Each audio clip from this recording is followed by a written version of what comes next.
तो दोस्तों, आज हम समझेंगे अनरजिस्टर्ड डीलर और रेगुलर डीलर के बीच ट्रांजैक्शन। तो अनरजिस्टर्ड डीलर का मतलब है ऐसा व्यक्ति या फिर ऐसा बिजनेस जो जीएसटी के अंदर रजिस्टर्ड ही नहीं है, इसलिए वो अपने बिल में जीएसटी चार्ज नहीं करता। लेकिन जब रेगुलर डीलर अनरजिस्टर्ड डीलर से परचेस करता है या फिर उसे सेल करता है तो जीएसटी के रूल्स अलग होता है। तो आज के इस वीडियो में हम प्रैक्टिकल एग्जांपल के साथ देखेंगे कि इनवॉइस कैसे बनता है और कहां पर आरसीएम लगता है। तो चलिए इस वीडियो को स्टार्ट करते हैं। तो सबसे पहले यहाँ पे मुझे कुछ लेजर की जरूरत पड़ेगी, तो पहले अपन वो बना लेते हैं और उन लेजर से बनाने से पहले यहाँ पे अपन एक कंपनी को क्रिएट कर लेते हैं। तो यहाँ पे मैं एक कंपनी को क्रिएट कर लेता हूँ जीएसटी के नाम से। ठीक है, तो यहाँ पे मैं बना लेता हूँ जीएसटी दान और यहाँ पे मेरी स्टेट डाल देता हूँ मध्य प्रदेश, क्योंकि मेरी जो कंपनी है वो यहाँ पे मध्य प्रदेश में है। दान कंट्रोल ए से एक्सेप्ट। अब आपको यहाँ पे सेटिंग किस तरीके से करनी है। मेंटेन अकाउंट अपना यस रहेगा, इनेबल बिल वाइस एंट्री अपना यहाँ पे नो हो जाएगा, इन्वेंट्री अपने को यहाँ पे यस रखना है। फिर अपने को आना है यहाँ पे enable goods and service tax वाले ऑप्शन पे, यहाँ पे अपने को इसको यस करना है। अब जैसे ही आप यहाँ पे यस करोगे तो अपनी स्टेट जो है यहाँ पे मध्य प्रदेश है। देन रजिस्ट्रेशन टाइप, तो अपन तो रेगुलर में आते हैं तो इसलिए यहाँ पे आएगा रेगुलर, और आपको आना है जीएसटी आईएन पे, तो यहाँ पे आपको आपकी कंपनी का जीएसटी नंबर डालना है। तो मेरे पास यहाँ पे सैंपल जीएसटी नंबर है, वो यहाँ पे मैं डाल देता हूँ। दान कंट्रोल ए से एक्सेप्ट। उसके बाद ऑनलाइन एक्सेस यहाँ पे अभी नो कर देते हैं, दान कंट्रोल ए से एक्सेप्ट। अब यहाँ पे मैं कुछ लेजर को क्रिएट करूंगा। सबसे पहले मैं यहाँ पे क्रिएट पे जाऊंगा और यहाँ पे मैं क्रिएट करने वाला हूँ स्टॉक ग्रुप और स्टॉक आइटम। तो मैं यहाँ पे स्टॉक ग्रुप पे चले जाता हूँ और मेरे मन से बना लेता हूँ कंप्यूटर मटेरियल के नाम से। दान यहाँ पे नीचे आ जाते हैं, should quantity of item be date में यहाँ पे अपन इसको यस करेंगे। दान सेट अल्टर जीएसटी डिटेल में भी अपन यहाँ पे इसको यस करेंगे, क्योंकि अपन रेगुलर में आते हैं तो अपन तो जीएसटी चार्ज करेंगे। तो यहाँ पे अपन ले लेंगे यस। फिर उसके बाद यहाँ पे आपको टैक्सेबल लेना है। देन यहाँ पे आपको जो भी टैक्स लगता है वो आपको यहाँ पे डालना है। जैसे मैं यहाँ पे डाल देता हूँ 18%। देन कंट्रोल ए से एक्सेप्ट और यहाँ पे भी कंट्रोल ए से एक्सेप्ट। अब उसके बाद अपन कुछ आइटम्स क्रिएट कर लेते हैं। जैसे कि मैं एक बना लेता हूँ माउस, एंटर एंटर। सेम यहाँ पे आ जाएगा अपना कंप्यूटर मटेरियल, जो अपने यूनिट्स हैं यहाँ पे अपन क्रिएट कर लेंगे एनओएस, और इसको मैं डाल देता हूँ नंबर्स में। दान कंट्रोल ए से एक्सेप्ट। अब यहाँ पे मुझे जीएसटी डालने की जरूरत नहीं है, क्योंकि मैंने डायरेक्टली यहीं पे ग्रुप पे डाल दिया। अगर मैं ग्रुप में जीएसटी नहीं डालता तो मुझे फिर यहाँ पे हर एक प्रोडक्ट में डालने की जरूरत पड़ती, तो इसलिए मैंने डायरेक्टली यहाँ पे ग्रुप पे ही डाल दिया। देन कंट्रोल ए से अपन यहाँ पे इसको एक्सेप्ट कर लेंगे। अब उसके बाद अपन वाउचर्स में चलते हैं और अब अपन देखते हैं एंट्रीज की किस तरीके से होती है। तो सबसे पहले अपन परचेज बिल देखेंगे, तो अपन यहाँ पे वाउचर में चले जाते हैं और यहाँ पे अपन परचेज की लगा देते हैं F9। सबसे पहले अपन ले लेंगे पार्टी नेम, यहाँ पे अपन क्रिएट कर लेते हैं। यहाँ पे मैं डाल देता हूँ Ram private limited. Then enter enter. अब ये जाएगा अपना सनड्राई क्रेडिटर्स में, क्योंकि जब भी अपन किसी से माल परचेज करते हैं तो ये अपना जाता है सनड्राई क्रेडिटर्स में। उसके बाद आप यहाँ पे इसका एड्रेस डाल सकते हो, यहाँ पे आप उसकी स्टेट डाल सकते हो, यहाँ पे आप उसका पिन कोड डाल सकते हो। फिर अब आपको आना है यहाँ पे। अब यहाँ पे आपको सिलेक्ट करना है अनरजिस्टर्ड, क्योंकि ये जो अपना राम प्राइवेट लिमिटेड है यहाँ पे अनरजिस्टर्ड है। तो आप देख सकते हो जैसे ही मैंने उसको अनरजिस्टर्ड करा तो यहाँ पे वो सेट अल्टर जीएसटी डिटेल्स पे मेरा जो कर्सर है वो लेके आ गया।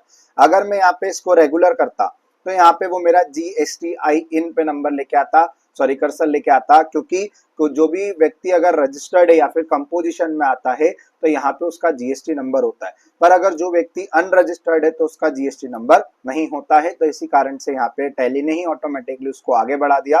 देन कंट्रोल ए से एक्सेप्ट। ठीक है, अब उसके बाद यहाँ पे लिखा हुआ है परचेस लेजर, तो यहाँ पे अपन क्रिएट कर लेते हैं परचेस अकाउंट का लेजर।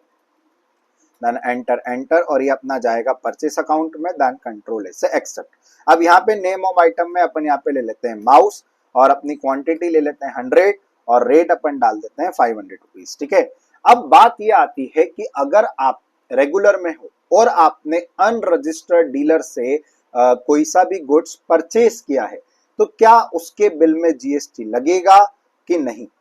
तो यहाँ पे जीएसटी नहीं लगेगा, क्योंकि यहाँ आप देख रहे हो कि अनरजिस्टर्ड डीलर ने अपने बिल में जीएसटी चार्ज नहीं किया है, क्योंकि वो जीएसटी के अंडर रजिस्टर्ड ही नहीं है। लेकिन अगर ये माल आरसीएम यानी कि रिवर्स चार्ज मैकेनिज्म के अंडर आती, यानी कि ये जो भी अपन ने प्रोडक्ट जो है, तो ये तो अभी अपन ने माउस परचेज किया, पर अगर ये जो प्रोडक्ट आरसीएम में आता, ठीक है, के अंडर आती, तो हमें अपने इनवॉइस में खुद जीएसटी कैलकुलेट करके गवर्नमेंट को पे करना होगा, और इसी को ही कहते हैं अपन आरसीएम, जिसमें टैक्स देने की जिम्मेदारी बायर पर होती है। यानी कि अगर ये वाला गुड आरसीएम में होता तो अपने को इस बिल में खुद से जीएसटी अपने को कैलकुलेट करना पड़ता और अपने को गवर्नमेंट को देना होता।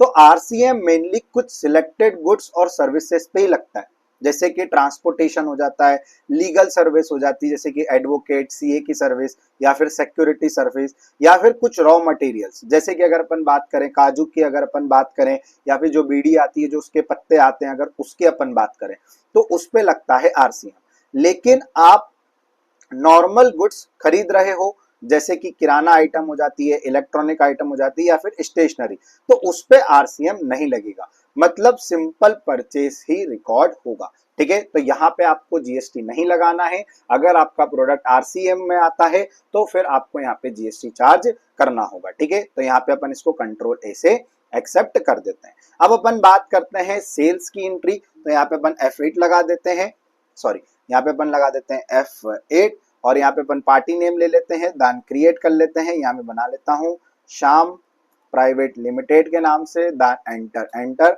ये जाएगा अपना सनड्राई डेटर्स में, क्योंकि अपन जब भी किसी व्यक्ति को माल बेचते हैं तो वो अपना सनड्राई डेटर्स में जाता है। आप यहाँ पे आपके जो भी डीलर है यहाँ पे उसका एड्रेस सेम आप यहाँ उसकी स्टेट डाल सकते हो।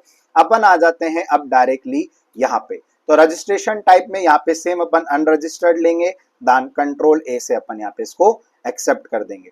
ठीक है, अब सेल्स लेजर में यहाँ पे अपन क्रिएट करेंगे सेल्स अकाउंट का लेजर, देन यहाँ पे इसको अपन डाल देंगे सेल्स अकाउंट में, कंट्रोल ए से एक्सेप्ट। अब अपन यहाँ पे माउस ले लेते हैं। अब जो अपने पास 100 माउस थे जो कि अपन ने परचेज किए थे 500 रुपीज में, तो यहाँ पे अपन पूरे 100 के 100 ही माउस सेल आउट कर देते हैं 600 रुपीज में, एंटर। अब बात आती है कि जब आप अनरजिस्टर्ड डीलर से माल अनरजिस्टर्ड डीलर को आप माल बेचते हो, सेल करते हो, और अगर आप रेगुलर में हो तो क्या आप बिल में जीएसटी चार्ज करोगे? हाँ, आप करोगे। क्यों? क्योंकि आप तो रेगुलर में ही आते हो। ठीक है, तो आपको तो जब आप माल बेचो, अब भले ही आप अनरजिस्टर्ड को भेजो, भले ही आप कस्टमर को बेचो, भले ही आप अपने कंपोजिशन वाले डीलर को बेचो, आपको तो सेल्स में तो जीएसटी पुट करना ही पड़ेगा, जीएसटी तो आपको चार्ज करना ही पड़ेगा, क्योंकि आप रेगुलर में आते हो और आप रजिस्टर्ड हो जीएसटी में। तो अब जीएसटी लगाने के लिए अपन क्या करेंगे, एक बार अपन और एंटर करेंगे, तो अभी जो अपना कर्सर है वो यहाँ पे प्रोडक्ट के नीचे आ रहा है और आप देख सकते हो यहाँ पे टोटल के ऊपर आ रहा है। अब जैसे मैं यहाँ पे एक और एंटर करूंगा तो मेरा टोटल के नीचे आ गया। अब अपन यहाँ पे जीएसटी चार्ज करेंगे, तो ये जो अपना श्याम प्राइवेट लिमिटेड था, मैंने इसको मध्य प्रदेश के अंदर ही डाला था, यानी कि ये लोकल था, और मेरी भी जो कंपनी है वो मध्य प्रदेश के अंदर ही है, यानी कि ये लोकल बिल है, तो इसमें 2 जीएसटी लगेंगे, CGST और SGST। तो यहाँ पे अपन क्रिएट कर लेते हैं Alt+C से, अपन यहाँ से लेजर क्रिएट कर लेते हैं CGST के नाम से, जो कि अपना जाएगा ड्यूटीज एंड टैक्सेस में, यहाँ पे आ जाएगा जीएसटी, और यहाँ पे अपना आ जाएगा सेंट्रल टैक्स। अब क्या होता है कि अभी अपन ने जो जीएसटी डाला था, अपने जो कंप्यूटर मटेरियल में जो अपन ने जीएसटी डाला था, तो वहां पे अपन ने 18% जीएसटी डाला था। तो इसके मुताबिक क्या होगा कि जब भी अपन लोकल में माल खरीदते बेचते हैं तो वहां पे अपने 2 जीएसटी लगते हैं, CGST और SGST। तो ये क्या होगा, आपस में डिवाइड हो जाएगा, यानी कि CGST अपना लगेगा 9% और SGST अपना लगेगा 9%, क्योंकि अपन ने वहां पे 18% जीएसटी डाला था। अगर आप 10% डालते हो, सॉरी 10% तो होता नहीं है, अगर आप 5% डालोगे तो 2.5% होगा, 18% डालोगे तो 9% होगा, 12% डालोगे तो 6% हो जाएगा, और अगर आप 28% डालोगे तो उसका यहाँ पे आधा हो जाएगा। तो यहाँ पे अभी परसेंटेज ऑफ कैलकुलेशन में यहाँ पे मैं 9% डाल देता हूँ, देन कंट्रोल ए से एक्सेप्ट। तो आप देख सकते हो यहाँ पे CGST अपना 9% आ चुका है, देन एंटर करेंगे। अब अपन यहाँ पे बनाएंगे Alt+C से SGST, then same duties and taxes, other में आ जाएगा GST, यहाँ पे अपना आएगा स्टेट टैक्स, सेम यहाँ पे भी अपन 9% डालेंगे, देन कंट्रोल ए से एक्सेप्ट। अब आप देख सकते हो यहाँ पे अपना बिल रेडी हो गया है। तो यहाँ पे क्या हुआ कि जब भी अपन माल बेचेंगे, वही बात, जब भी आप माल बेचोगे, भले ही वो कंज्यूमर हो, भले ही वो अनरजिस्टर्ड हो, या फिर वो कंपोजिशन में हो, अगर आप रेगुलर में हो तो आपको तो सेल्स के बिल में जीएसटी चार्ज करना ही पड़ेगा। हाँ, जब आप माल परचेस करते हो तो वो बात एक अलग हो जाती है, ठीक है। वहां पे जो रूल्स होते हैं वो वहां पे अलग हो जाते हैं। तो दोस्तों इस वीडियो में अपन ने सीखा कि रेगुलर और अनरजिस्टर्ड डीलर के बीच परचेस और सेल्स कैसे होती है और आरसीएम कहाँ लगता है। अब अगली वीडियो में हम इससे भी एक कदम आगे बढ़ेंगे और ज्यादा से ज्यादा इंटरेस्टिंग जीएसटी एग्जाम्पल देखेंगे। तो चैनल को सब्सक्राइब जरूर कीजिए और वीडियो को लाइक करें और शेयर करना मत भूलना। तो थैंक यू सो मच। जय हिंद, जय भारत।